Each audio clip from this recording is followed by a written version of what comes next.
Okay, so I'm doing a quick video on what I think the apologetics movement needs right now to be revolutionized as kingdom expanders and just to be able to make it a lot more practical and meeting the needs of today, which is so needed. All right, so other than not having a great vocabulary today, my plan, my thought is basically this. There's a lot of people that get into apologetics. They get into evidences for Christianity. They go really deep into an area, whether it's science in the Bible or philosophy or name your topic. And so they dig deep, they get pretty well versed into it, and they might even find other people that have the same interest. So those are all great things. And you'll even find them in online debates, talking on Facebook, that kind of stuff, which is all helpful for people to learn how to articulate why they believe what they believe, and iron sharpening iron. So all great things. But as I've been involved in this community for a very long time, I've been into apologetics for about, I would say, really about 20 years right now. And I've been in the community at large for at least 12 years.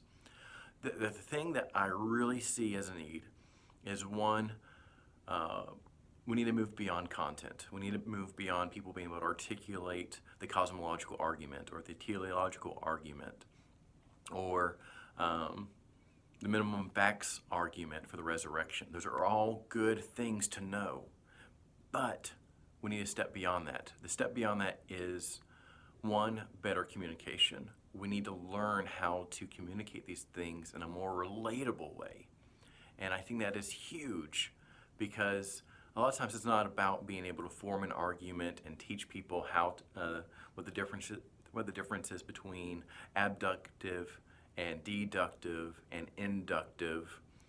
And I mean, these are useful tools. As a good apologist, you need to know logic and reason, but you need to be able to bring perspective to it. You need to be able to use analogies and illustrations and thought-provoking questions in timely ways and winsome ways to better communicate. So on that level, one thing I love is Warner Wallace. He's a former cold case detective. He's written several books from a detective's vantage point, and that attracts a certain audience. That audience is people who like TV shows like CSI, crime scene shows, mystery novels, that kind of stuff. And so he appeals to that audience. He's also very relatable. He's got a great presentation style and skill. I say that to say he repackages popular arguments from a detective standpoint, and that lends really well to historical evidences, which is a lot of what he covers.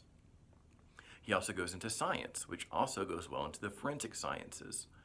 So what people need to do is figure out, okay, if you're a nurse or in the medical industry, how does the evidences for Christianity relate to medical stuff? Just like he relates stuff to crime scene stuff.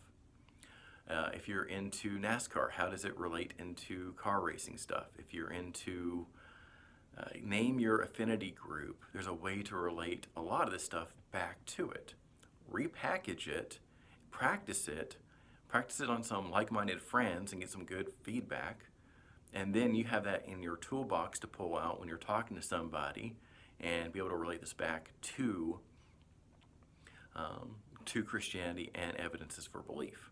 I think that'd be a huge thing for the apologetics community to learn to repackage the stuff, just like Warner Wallace has done for his niche audience.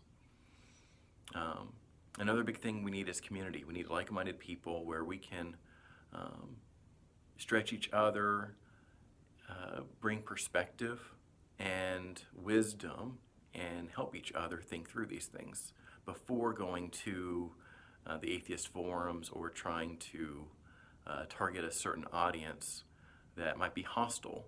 We need to have support from each other. And I'll continue this series in a little bit.